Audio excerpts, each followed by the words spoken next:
Funding for this program has been provided by the annual financial support of viewers like you and by the Alfred P. Sloan Foundation.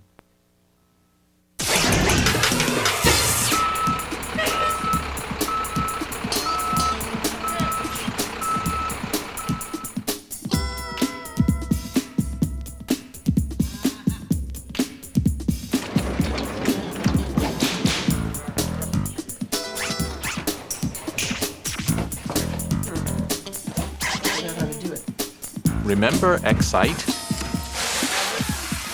By March 1997, after 3 years, they'd gone from hacking code in a garage to become an internet media company. Revenues from advertising were into the millions, and they'd outgrown office number 3. Time for another move. 3 years ago, we visited with 6 kids in a garage working on their dream. Starting with $18,000 and a bag of brown rice, they built Excite into a company with 200 workers worth $250 million. And this is just the start. It has to be, because in the world of internet business, the rule is grow or die. So we moved from the garage to the dining room. We moved from the dining room to an office, about 5,000 square feet. We moved from that office to this office, about 12,000 square feet. And now we're moving to our final resting place. I wouldn't have even guessed that we would have moved into the Garcia office that we were at, the 2,000 square foot office with little dingy cubes. So that was a step up for us. And then to move in here and then to move into our very own building, it's just a surprise.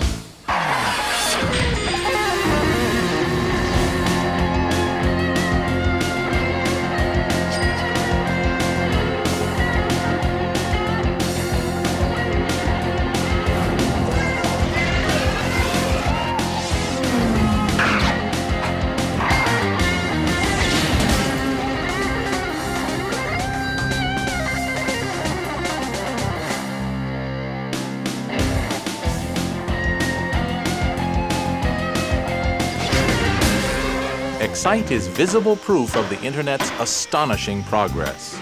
Its growth mirrors the expansion of the wired world. In 4 years, the number of Americans using the Internet has risen from 5 million to 62 million. Traffic on the Internet is doubling every 100 days. And the fun's only just begun. We're only 2 years into this huge revolution called the commercial use of the Internet. We're only 2 years in. Think where other industries were just 2 years into their lives. Think where cars were 2 years into automobiles. Oh, they were terrible. I mean, bicycle wheels, a tiller for the steering wheel, a motor that took you at 5 miles an hour and died in about a half a mile. If you look back in history, past the scope of this program, past 1970, past 1900, back to when we were human beings in small tribes hunting and gathering. Everybody you had to deal with was somebody you saw every day. And we're a species that's based on communication with our entire tribe. And one thing that modern communication does is make it possible, again, for us to communicate with anybody in the world. Unlike the PC, it levers the top line. It helps us entertain and inform and educate and inspire and sell and make community, even make meaning out of life and out of death. And that's a far more powerful dynamic than cranking out memos and doing financial analyses with a spreadsheet. Think of this as just a few milliseconds after the Big Bang. I mean, we only barely discern the fundamental laws of physics, the business models that are going to work. What better place for a Big Bang than CERN, the European Laboratory for Particle Research? Believe it or not, this is where the explosive growth of the Internet began. Here in Geneva, Switzerland, the next great Internet breakthrough, the World Wide Web, was created by an English programmer named Tim Berners-Lee. There was always different sorts of people from different countries who brought different sorts of computing equipment.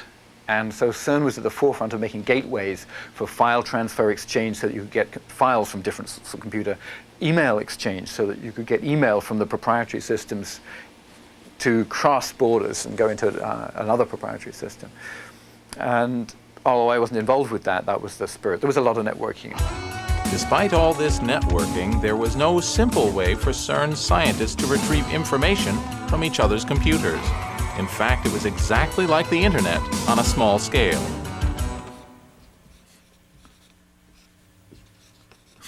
I'll be at this forever. What I'm trying to draw here is 160,000 computers in 800 different networks, all running different operating systems, different programming languages. It's a mess. And that was the situation faced by Tim Berners-Lee. He wanted to find a way to get information from this computer over here to this user over here. And the question was, how to get it. In fact, it was basically technically trivial to go and get it.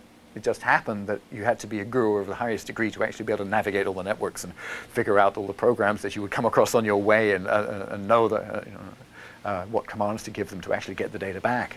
And the chances are when you got it back, you wouldn't be able to actually read it anyway because of all the incompatibilities. Started in October writing a program which I called World Wide Web. You're reading something, you could, if it's interesting and you've got write access to it, you could just highlight a phrase, hit a hotkey, Control-Shift-N, and it would bring up another window. Tim Berners-Lee's greatest achievement may have been giving an address to every bit of information on the internet. You've seen these things. www.cringely.com. That's my web page, and this is the address called a Universal Resource Locator. Forget about that. The important thing is that you don't have to know about names of files, you don't have to know where this is, you just have to remember Cringely.com, and you're there.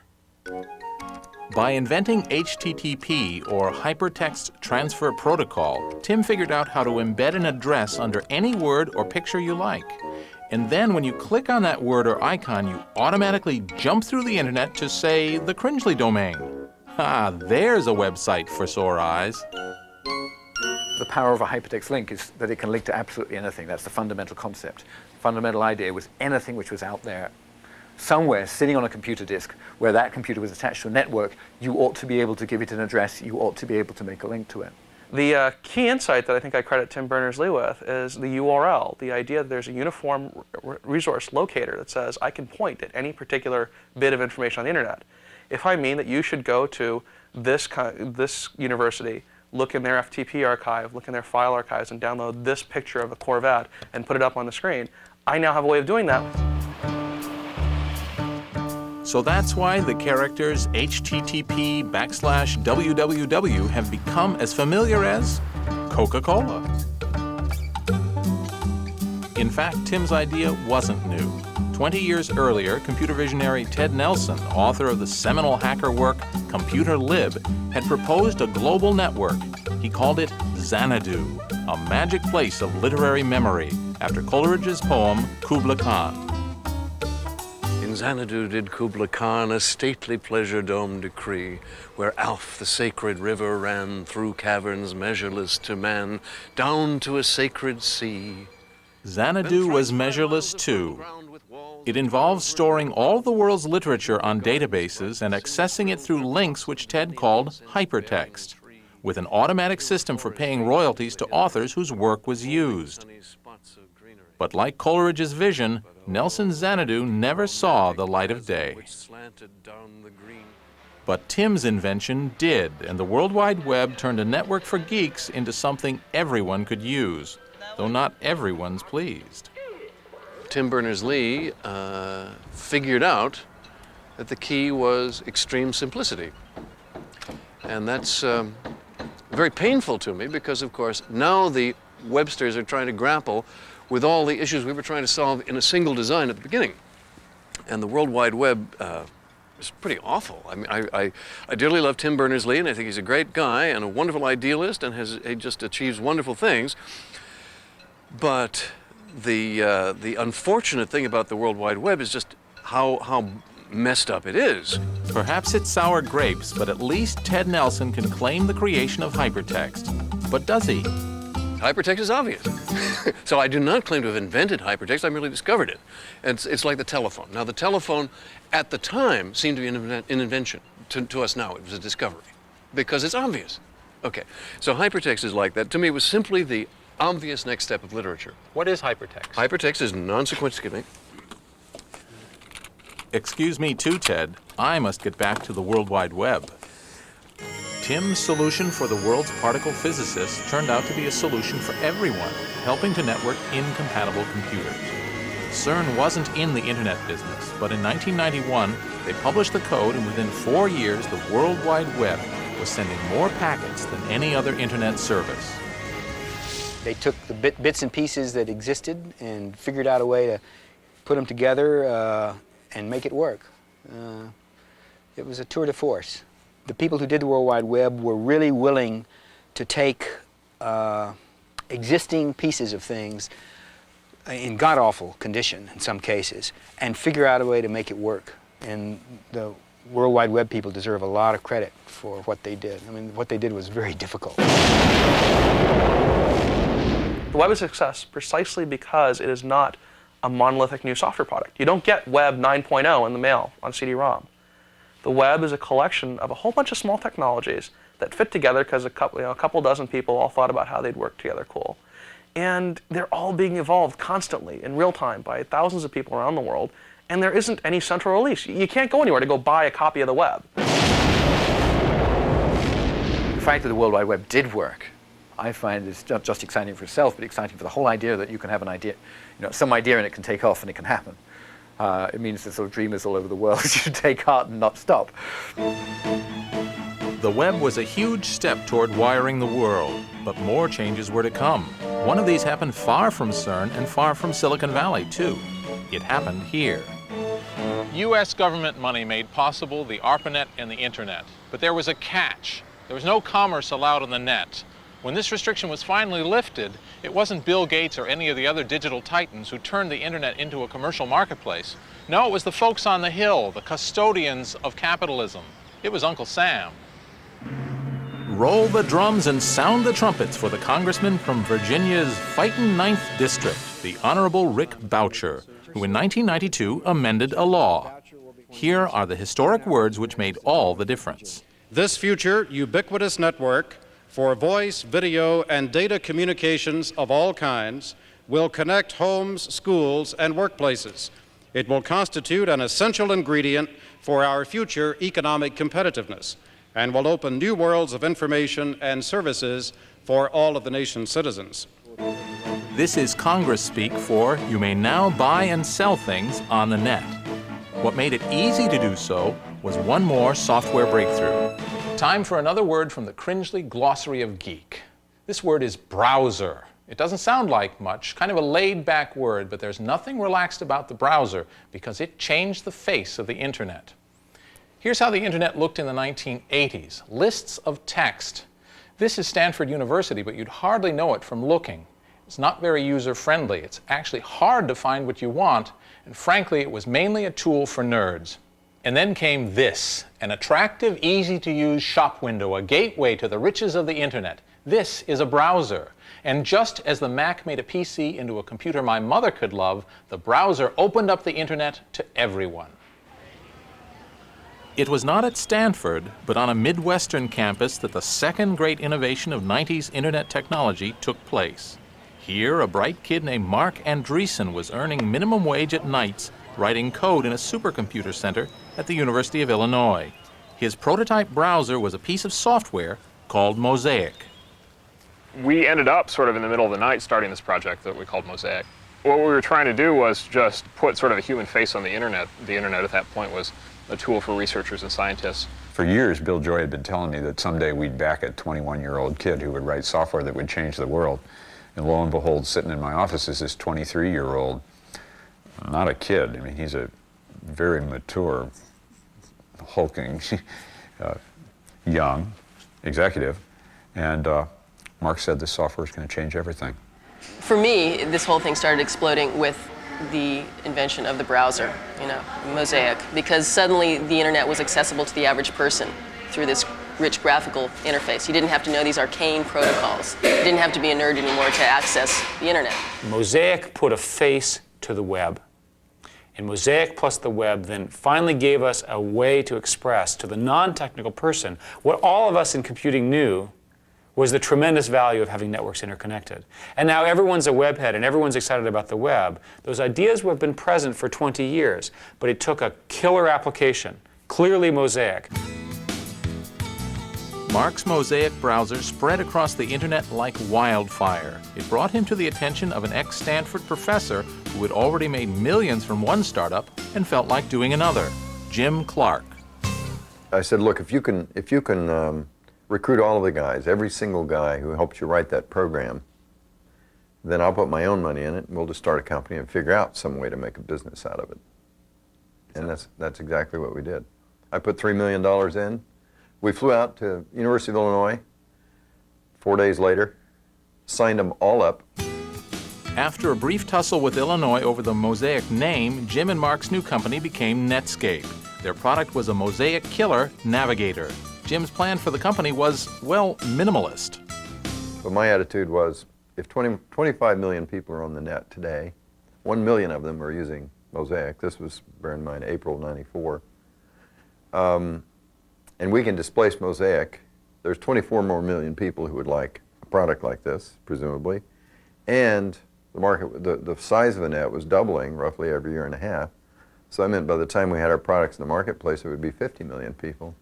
So you got to be able to make money with 50 million people using your product. And that was the sum total of the business plan at that time. It didn't take a rocket science to figure out that there was a big market here. And we had one meeting with Jim and Mark after that, decided to invest, and then set about on a crash program of 120 days to hire 4 vice presidents and a world-class CEO and get the Netscape product shipped. Well, fortunately, you had the money.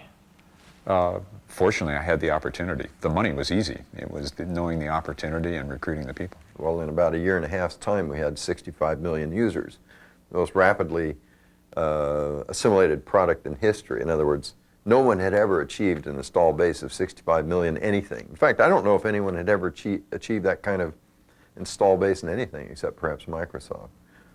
So, and Beanie Babies. And Beanie Babies, okay.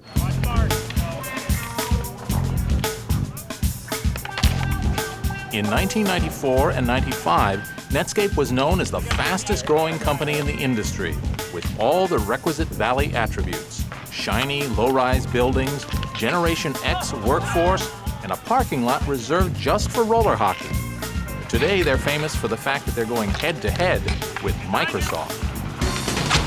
The folks at Illinois did some clever work early on. Now, that happened to include Andreessen, and Netscape got formed. But there was some clever work done at Illinois. There's always going to be some clever work done someplace that's not here. Hopefully there's a lot of clever work done here too, but there's always going to be some clever work done someplace else. And number 2, we had a big thing we had to get done called Windows 95.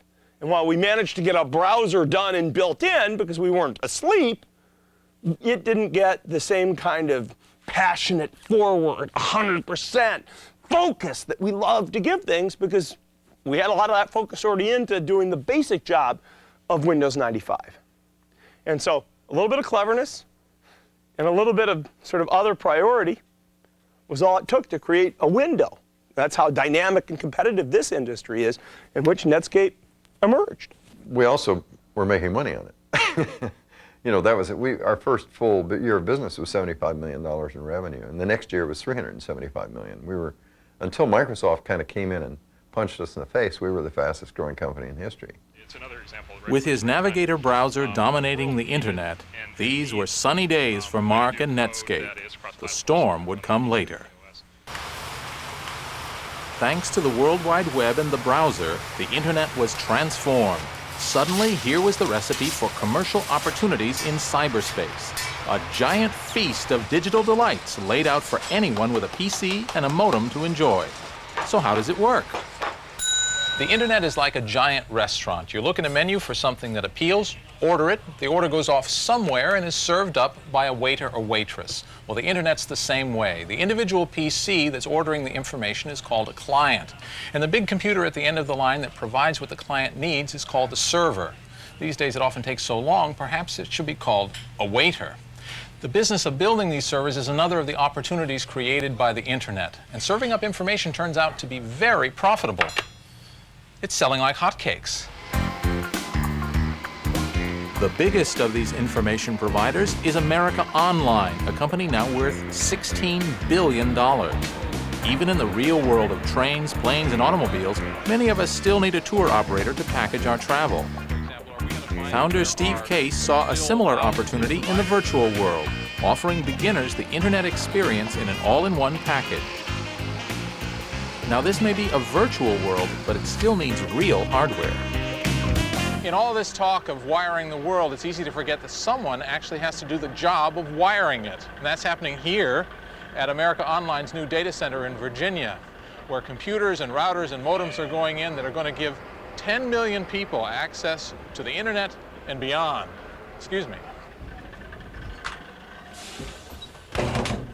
Welcome. You've got mail.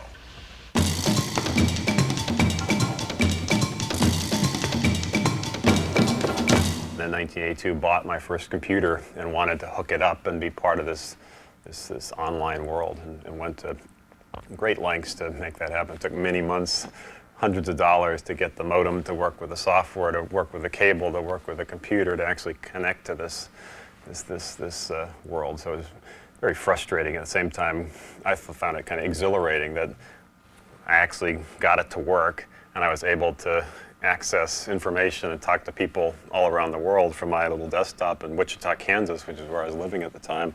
So I thought the whole thing was really quite magical. And the companies that are leaders in making that happen and popularizing that concept for a mainstream audience, I think are going to be very, very successful.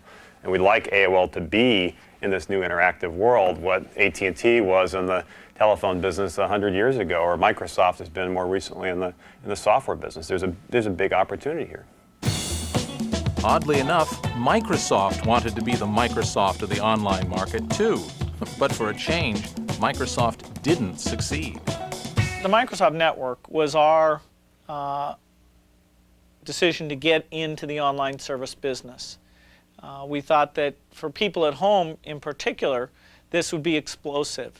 And we very much believe that to this day.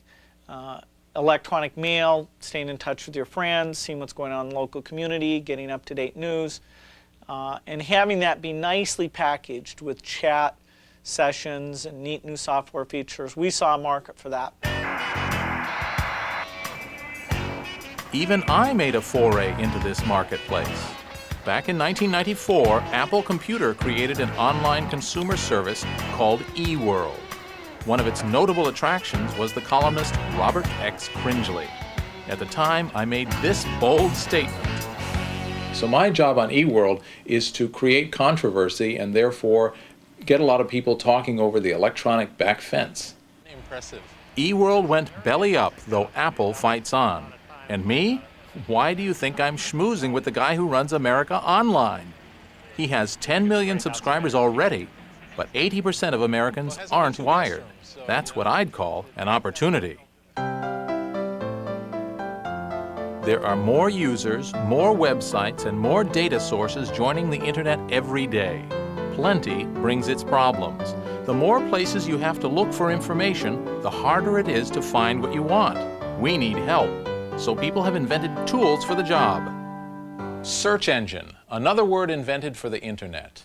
The World Wide Web is an enormous collection of database libraries that hold information rather than books. The problem is, how do you find what you want to know in that mass of information?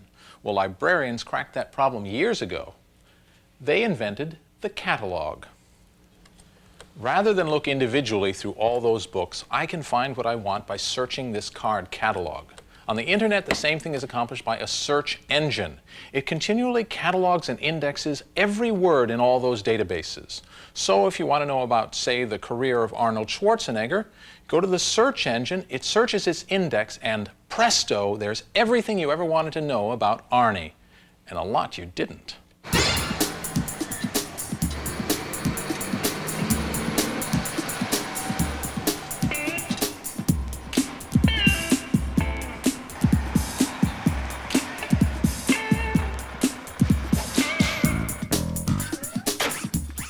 Two things are constant in Silicon Valley: the steady consumption of soda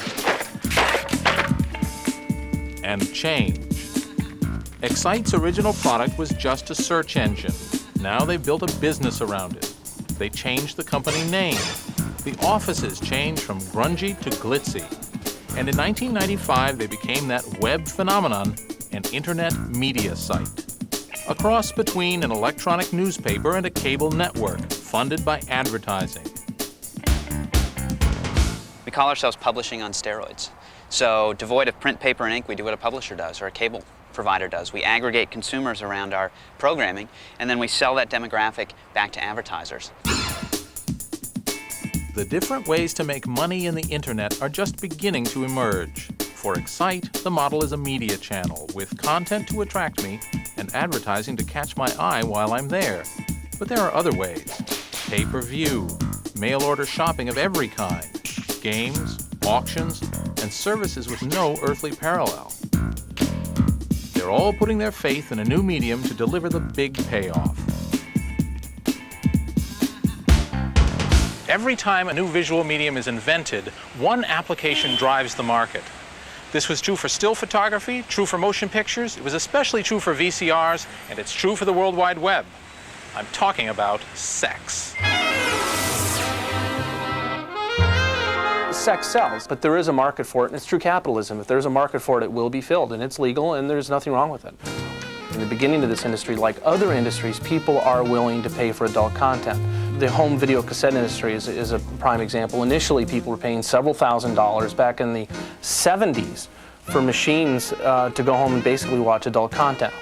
As part of this job, of course, you have to type. Is there a typing speed requirement? No, you want to have your nails manicured and everything, and nails do slip a lot on the keyboard. Sure. But as long as you just, like, simple things like, hi, how are you, babe?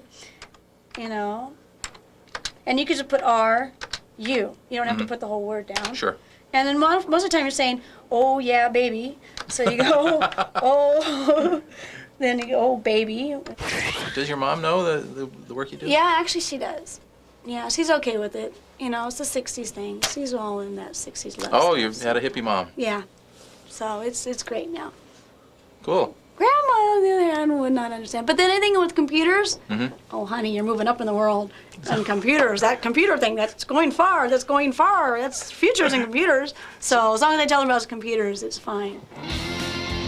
It didn't take long for the advertising industry to notice the growing number of eyeballs staring at websites, or for website operators to start selling those eyeballs to the advertisers. In 1999, online advertising revenue will reach $2 billion, and it's been doubling each year. How about advertising? Well, people say, what a puny number. The software industry only had $300 million in advertising for that internet companies that were supported by advertising. Well, I say, a year before that we had 0. Now we had 300. This March we had 57 million. Who thought we would own advertising? Advertising is the most frequent form of money-making for us, and we have enough people coming to our various online sites that advertisers are interested. And so that's been, for the last 2 years, the majority of our revenue. But then merchandise as well. We have books, we have primers, email services. We do free massages as well. Meet two wise fools, Tom and Dave Gardner. They are dedicated to debunking the gurus of Wall Street and sharing financial advice with other net users. The Motley Fool's an archetypal web service, irreverent, inclusive, and informed, and growing like crazy. In the internet, things change every 3 months. You just can't possibly prepare. If a typical company grows about 10% a year, we're growing about 15% a month. That means each month feels like a year. And if you saw Dave, he was about 1.5 feet taller about a year ago. I was a fetching fella back then. The Motley Fool today is a media company whose mission is to teach people how to invest their own money. We have 600,000 households coming to the Motley Fool every month. Building communities where people can aggregate ideas. Let's say we put 100,000 people together in a block that are going to buy insurance or they're going to buy mutual funds. If we can package them together, have everyone work together, we're going to be able to cut prices significantly. And that's the beauty of going online, of being online. You have a voice. Everyone has their little publishing house right there in their home. Everybody has ideas to share. What makes a good fool? A fool is someone who thinks for herself, somebody who is willing to roll up his sleeves and make his own decisions. One size fits all, actually. Yeah. Oh, There, my reputation precedes me. Nothing foolish about saving money on groceries. A website called Planet U sends your grocery coupons direct to the checkout, replacing bulk mail and saving trees all at once. The idea came from hyper-nerd Christine Comerford. The key concept is eating. If you don't eat, you're dead, okay? So how about taking the most basic thing that we all have to do, right, and bringing those packaged goods, the people who promote this salsa, whatever, wheat thins, okay, bringing those people to advertise on the net, because you've got to buy paper towels anyway.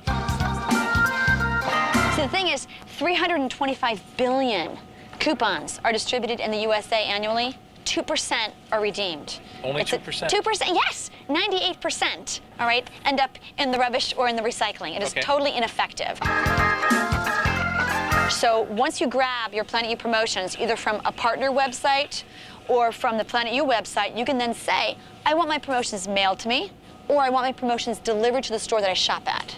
Aha. So you can deliver them to the point of sale system. You walk in, you identify yourself by swiping whatever card you set up as your ID, all right?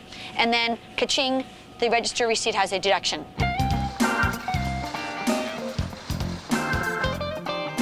Ka-ching is right. In 1995, there were 27,000 commercial websites. In 1998, 750,000, 30 times as many. Mail order is becoming email order, and you don't have to dress up to go shopping. In fact, you don't have to dress at all. In terms of infrastructure costs, buying underwear in your underwear is hard to beat. And if you buy the same underwear, you know exactly what the product is. You don't have to look at it. You buy Munsing Wear 34s or whatever, kangaroo pouch, 12 pair. Please mail it to my house. There's this very American temptation to use the internet to sell things. But what to sell? Well, everyone on the net can already read and write. So the first big commercial success is using digital technology to push that most analog of products, the printed word. But this is not Gutenberg being replaced by the World Wide Web. It's Gutenberg enhanced, using modern technology to sell books. Lots and lots of books.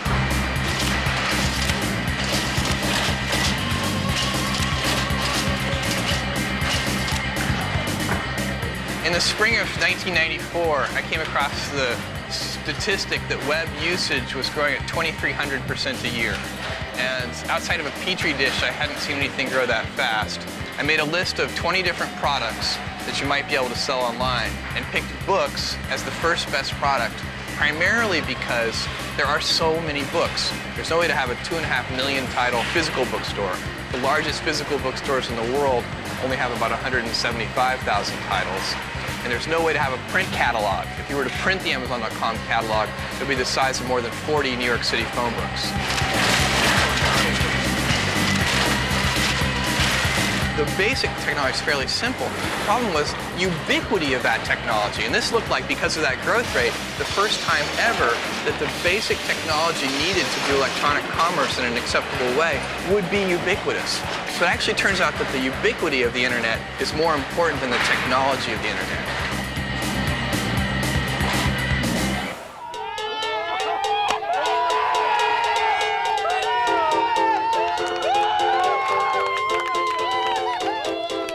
The internet is creating the biggest Californian job boom since the gold rush. And America is running out of homegrown engineers. But the language of the internet is English. So wherever you come from, if you're a decent programmer and speak English, apply here. The sound of leather on willow. It's a cricket game. We're not in England, we're in Santa Clara County, the most heavily wired and networked community in the world. The Valley employs thousands of Indian-born engineers who bring with them not only their programming skills and their engineering degrees, but also their cricket balls and bats. Sunshine and a field to play is all we ask for. Since there's this big boom in America, in Silicon Valley here, which require a whole bunch of engineers to come all the way from India, we make the big trip up to America to work, and then we come here and find out that there's cricket being played. India is the second largest country with the number of engineers after the United States in the whole world. So I think that is a factor. And the second thing is because it's an English-based system, it's a lot easier for people to come from India and integrate and do business in the United States. With the arrival of the internet, companies here can now fill their job vacancies with skilled Indian engineers who don't have to leave India. Could be bad news for the local cricket scene. I work in an industry where there's zero unemployment. You can't get skilled labor at any price. So we're scouring the world market to get programmers. The quality of the people is astonishing. The loyalty of the people and the work ethic, the quality of their English. I mean, everything just blew us away. We just have a fabulous experience in Bangalore, and we're expanding our operations there very, very rapidly.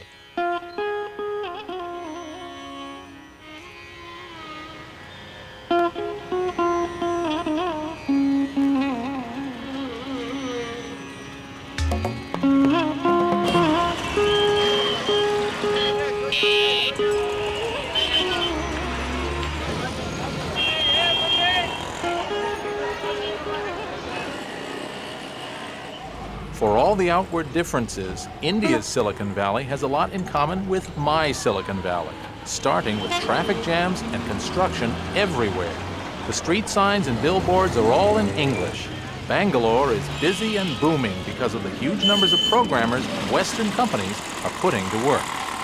The internet has become a worldwide digital communication network that rivals in size the telephone system. So here we are, 12,000 miles, 12 time zones away from where I live in Silicon Valley in California, in Bangalore, the Silicon Valley of India. Programmers here solve the problems of users around the world. Companies founded here serve customers in Europe and the United States. And it all happens because of the internet.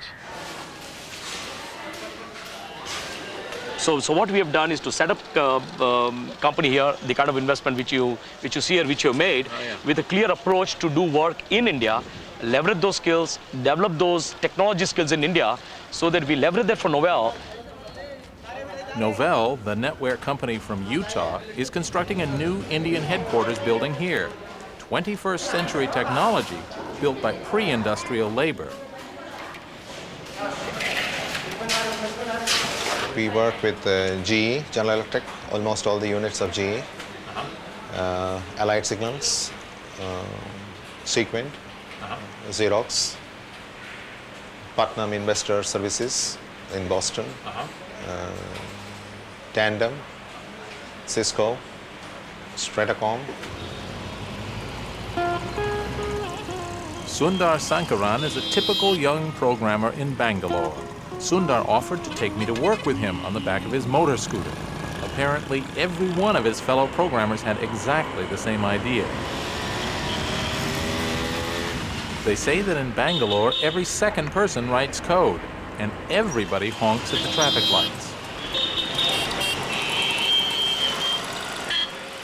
Honking is a major pastime out here. So you tend to get bored, you generally honk for some time. It makes you feel nice. In India, we have a computer as part of the curriculum. Now it starts on class 3, grade 3 as you would call it. So I've been doing some kind of programming or other since class 8. When I was there, it was class 8. So once I finished my bachelor's, I got into a non-formal institute for computer learning. And then started programming. Programmers in Bangalore are awake when America is asleep. The internet has perfected the 24-hour workday. You're working when your customer is sleeping. Okay, to that extent, if he gives you a problem during his working hours, you solve it and send it back to him by the time he starts working. So, I mean, it's a great advantage, especially if you're doing things offshore. We get a call in the evening through email saying there's a problem. Next day morning when people come to the US, problem is solved. While the customer gets surprised saying, well, I just told you at 5 o'clock in the evening, how come in the morning you guys solved it?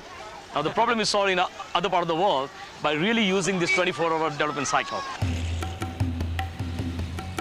It's not only cricket the British Empire gave India, it also made English the language of government and higher education, which gives Indian engineers another great advantage. People here know English, unlike Japan or China and places like that. People know English, so that is a lingua franca of software. You have to know English. My kids study in an English medium school. They cannot read or write my own mother tongue, which I'm able to do it, but the next generation is not able to do that.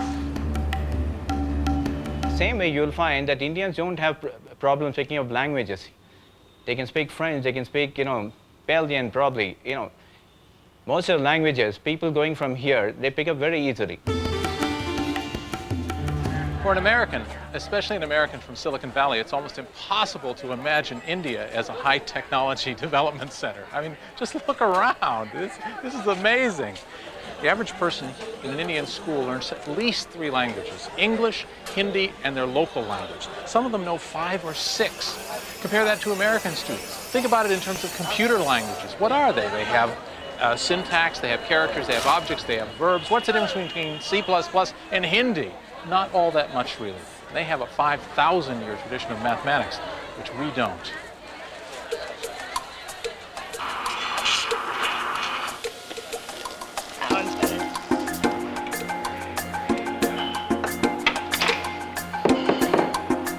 After the World Wide Web and the browser, there's a third breakout invention that's driving the expansion of the web lifestyle.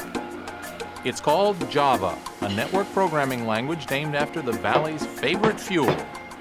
Like the others, it's helped make the internet easier to use for anyone, anywhere, and with any kind of computer. Because the internet grew in such a haphazard way, the computers on it use many different programming languages. This wasn't a problem when the networks were separate, but when the World Wide Web made it possible for them to communicate, there had to be a way to make it easy. A guy named James Gosling came up with the answer. He invented a language that would run the same on any computer, one size fitted all, which was good for business. And like everything else on the internet, it had a strange name, Java. Maybe he drank too much coffee while working on his invention. Better than naming it Budweiser. One of the most brilliant programmers on the planet, Bill Joy calls him the greatest programmer in the world, came into my office one day because I'd heard he was upset. And I said, James Gosling, what's the matter? Why aren't you happy? This was like in the early 90s. And he says, I'm tired of dealing with all this old legacy computer environment. It's just, for a great programmer, it's kind of like trying to fly by flapping your wings. And he said, I want to go out and create a new environment. It was conceived way back in 1990-91 timeframe by a few engineers at Sun Microsystems who wanted to create a better world in terms of software delivery, software deployment. And they were imagining consumers being plugged into this networked world. What they didn't realize at the time was it was the internet. It was going to be the internet. What's Java? I mean, Java is a building material. I mean, it's like concrete. It's something that you can use to build software out of. But it's a material that's got some pretty different properties. The one that has sort of gotten the most airtime and most people hear about is write once, run anywhere, or being architecture neutral, where you can sort of write a program once and it will actually run on different machines. And it can rove across the network. And I said, hey, I don't care what you want to do. Wherever you want to do it, whenever, however long, with whoever, for as much money, I'll set you up in a room, I'll give you all the raw meat and Jolt Cola and potato chips you want, anything you need, for as long as you want, just go do something great. He said, really? I said, yeah, now get out of here. So he went off, we set him up in downtown Palo Alto, and they started hiring a bunch of really great people, and they, it was kind of like Groundhog Day. They'd come out every now and then, they'd look around, and I'd look and see what they had, and I go, I don't get it. And they go, okay, so they'd go back in. Certainly early on, I don't think Scott had a good idea what it was about or what it was for. It was sort of this group of, rabble-rousers off in the corner doing something really odd that he didn't know how it related to their main business. And the truth is that in the early times, it didn't relate to the main business. Everyone knows that if you go to the computer store, you have to buy software that runs on Windows or a different piece of software that runs on the Mac. With Java, you can take a single program and it will run on both, and it will run on both well. That opportunity was created because of the internet. Because the internet is a mixed network, and it doesn't make sense to have 20 versions of your software on a single server. So the promise of the internet coincided just at the right time with the great inventions by people like James Gosling in the language. It's taken the world by storm. It's very clearly now going to be in some 300 million computers just 3 years from now. I think there's 200 books on the market right now on Java, 4 million programmers programming in it, and it's only 700 days old. So that's phenomenal. I've done many things that have gotten very popular, but amongst a very sort of nerdy community. Because the kind of stuff I do is stuff that I have no idea how to explain it to my mom. Or even explain, even at a high level why it's interesting to my mom. And so it tends to stay in a fairly closed community. And to have something that has touched people's everyday lives surprised me.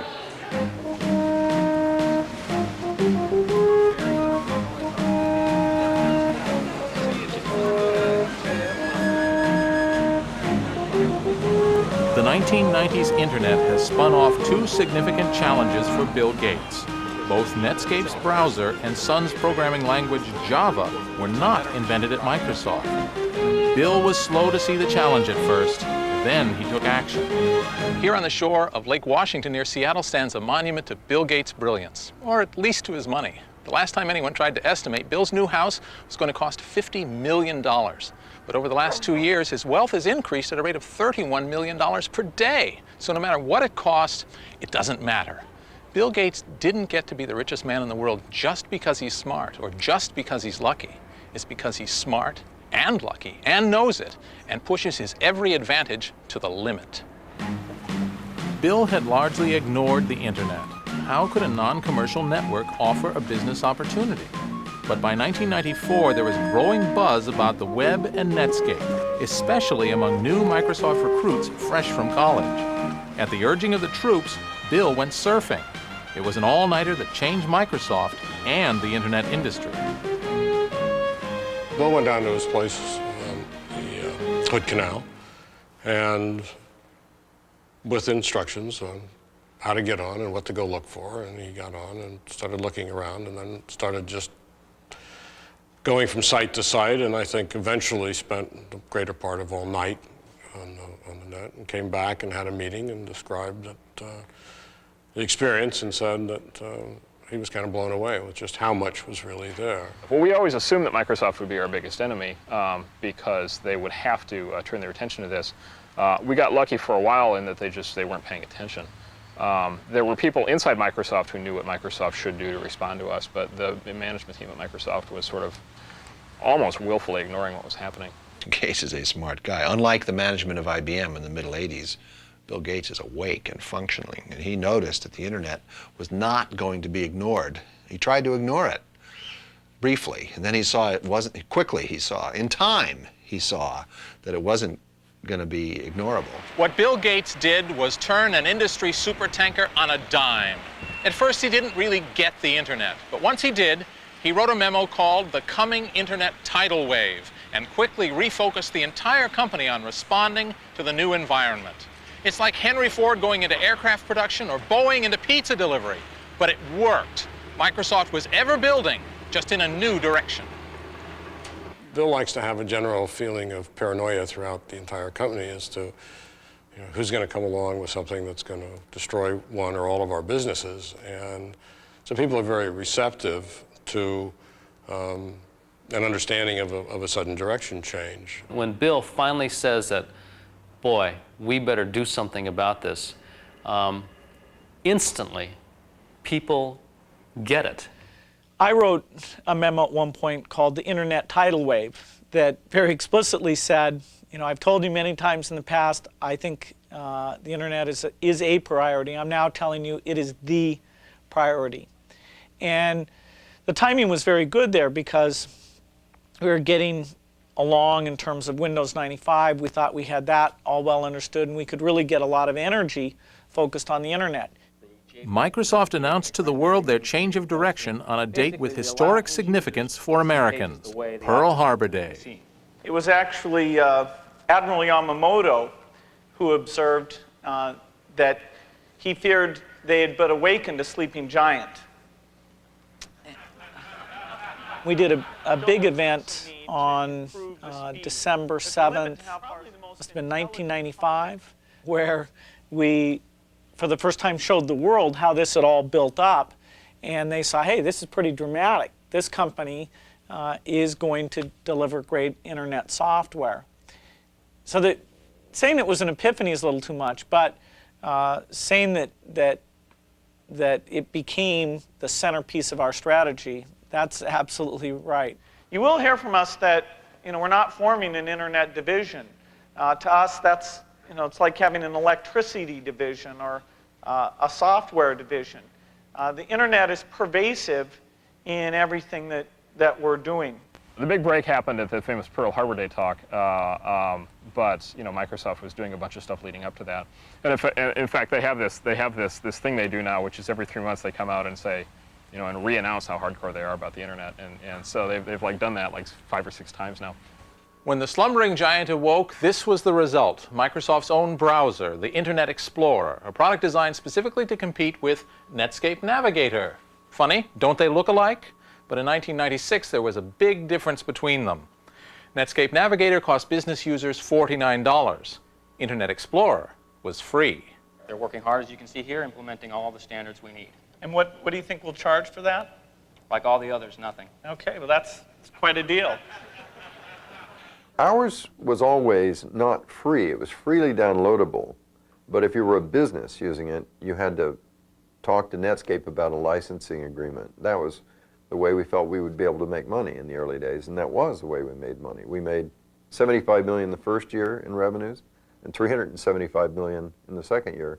The third year ended up being somewhere north of $500 million in revenues. And we did that by giving licenses for companies to make company-wide use of the browser. Microsoft's free Internet Explorer started taking market share from Netscape. To people who care about the market benefits of competition, that's a controversial thing to do. Giving it away is an anti-competitive technique. They're trying to kill Netscape by drying up its revenue sources. And it should be illegal. They should not be permitted to do that. If any antitrust has any use, it's to go in now and say, you spend millions and millions of dollars to develop the thing and you give it away. Why are you doing that? Clearly you're doing that to damage Netscape. You're not allowed to do that. Microsoft came along in an attempt to put us out of business, gave away the browser totally free, even to companies who wanted to use it for business. And it definitely had an impact on us. As a consequence, we had to give away our browser. The results were just as the first exponent of giveaway software would have predicted, John McAfee. If you have two competing products and they are on a par in terms of functionality and usability, the free one is the one that will propagate. Maybe that's why Microsoft is just a little sensitive about whether they are or are not giving their browser away. Well, Microsoft's never been accused of not knowing how to make money. It's pretty straightforward. If you can sell volume software, you can do quite well. Now, in order to keep Windows very strong, we felt having a free browser that promoted our extensions as well as providing all the power of all the other standards, that was critical to our strategy. And so the browser investment is totally paid for by the fact that it helps Windows. And Windows is a very good, quite profitable business. Do we give away software? I don't think so. Nobody ever told us we were giving away the print manager, the thing that lets you configure printers in Windows. It's just a built-in piece of Windows. The browser, similar, is really a built-in piece of Windows. Now, we sometimes update it when it's not time to update the rest of Windows. And so we basically sort of think, let's make sure people get all those updates.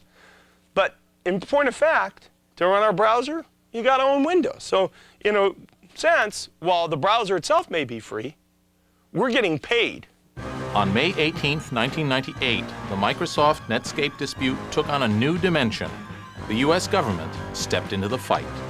The Department of Justice filed an antitrust lawsuit against Microsoft alleging anti-competitive practices in the browser market. The Justice Department has charged Microsoft with engaging in anti-competitive and exclusionary practices designed to maintain its monopoly in personal computer operating systems and attempting to extend that monopoly to Internet browser software. The intervention of Uncle Sam into an industry which until now hasn't had much regulation is a seismic event in the history of the Internet. It may take years to resolve, but you know, I bet Microsoft even has plans to deal with regulatory earthquakes. Well, Netscape is the leader, and Microsoft is the big. Microsoft's playing the role of IBM, if I might go back to the mid-'80s. So Microsoft is the big bumbling company who got taken by surprise with the Internet, and Netscape is the Microsoft has switched roles. So Microsoft is now the dominant monopoly, which relies on, much too often, I think, on its size rather than its excellence to succeed. Well, Netscape's done a very good job, and you always expect new people to come along. I didn't know, what their name would be or who they would be, but there'll always be every year companies that latch on to what the latest thing is and get a lot of visibility and deliver products that relate to that. They're ruthless and vicious, and if they decide they want the business you're in, ask anybody who's gone up against them directly. Now, in fact, of course, they weren't in our market when we started, so we were hardly going after a market that they were aware of, but they then realized it could be a big market, and it's their God-given right to own any big market in software. When you're up against Bill Gates and his money, and he is following this strategy, the best bet is to get into another business. Just say, okay, forget it, I'll do something else in life, because you cannot compete with that. So who will win this battle of the browsers? Well, Microsoft's Blitzkrieg has already taken a big bite out of Navigator's market share, forcing Netscape to match Microsoft's tactics and give their browser away. Is history repeating itself? Will Bill Gates own the Internet the way he already owns the PC universe? I don't think so. No one owns the Internet, and it's a big place, growing so fast, there's always room for someone with a dream, a taste for cola, and a willingness to go without sleep. Someone like Joe Kraus of Excite.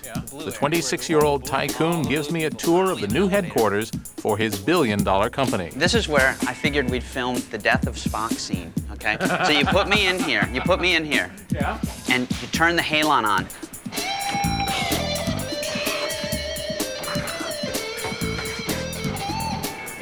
The last mind meld.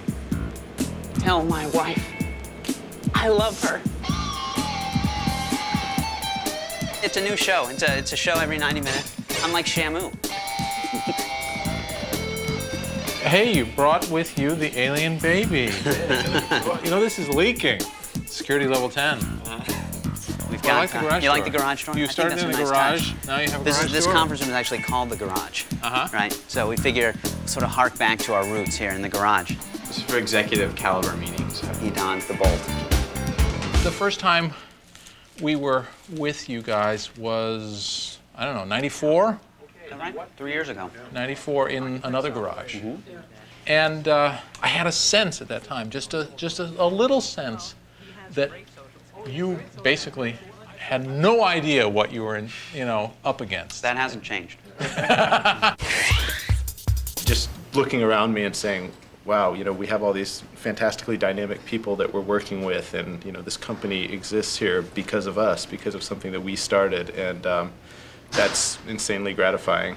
I was sort of listening to myself talk about this and think, wow, are we really successful at this point? Have we really gotten that big so that now I'm telling small startup companies how to do the same thing? Because I think that the remembering back to the garage helps keep you paranoid, because you realize how quickly things can go from garage to something like this. And I think we all feel extremely proud and happy and of what's been accomplished. But I think that it sort of reminds you that just as easily as you can make it here, you can make it back to the garage. This is the Silicon Valley fairy tale, and there are thousands more little gangs of dreamers eating burritos and working all night to make their fortunes in the wired world, so they could celebrate one day with a trip to Hawaii. We had all said at some point, the 6 founders were all going to take a trip to Hawaii, and it always was sort of, well, when we accomplish the next thing. And when we accomplish the next thing, we'll do it. So when we get our funding, we'll do it. We got the funding, we didn't do it. When we get our strategic round of financing, we'll do it, and we didn't do that. When we get this deal, we'll do it, and we didn't do it. We're in Hawaii.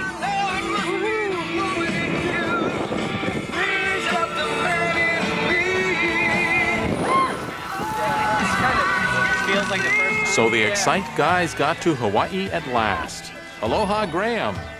4 years ago, he had a 1/6 share in a bag of rice. Today, he's worth $100 million. Dreams large and small can come true in the age of the internet, as any computer billionaire will tell you. I went on a camping trip 2 weeks ago with my family. How did I find the campground? That homepage! I got up there and it showed the nice little bunnies and the cabins and the tent sites. Boom! I reserved right there on the spot. Let's go camping. The internet has come a long way from the halls of the Pentagon, time-sharing, and the first faltering attempts at packet switching. To my way of thinking, the ARPANET is the best investment this country has ever made, other than probably the Louisiana Purchase. No one owns the internet. No one controls the internet. The internet is the common heritage of all humankind. The killer app for the internet is telepresence. It's using the net to be places that you don't have to go to. We want to have a conference where everyone attends but nobody goes. So that's how you get your name on a ballpark. Maybe one day this will be Excite Park, or Cringely Park, or a virtual park which everyone attends on the web.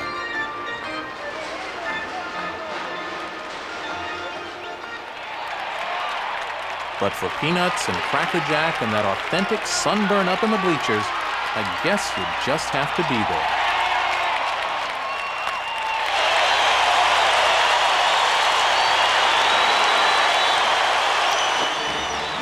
To the ball game, take me out to the park.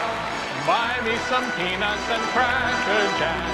I don't care if I never come back, 'cause it's root for the home team. If they don't win, it's a shame, 'cause it's 1, 2, 3 strikes, you're out at the old ball game. Woo!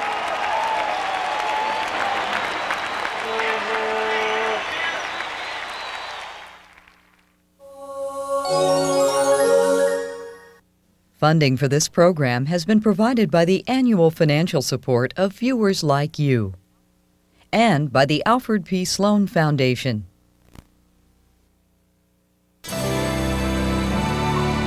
This is PBS.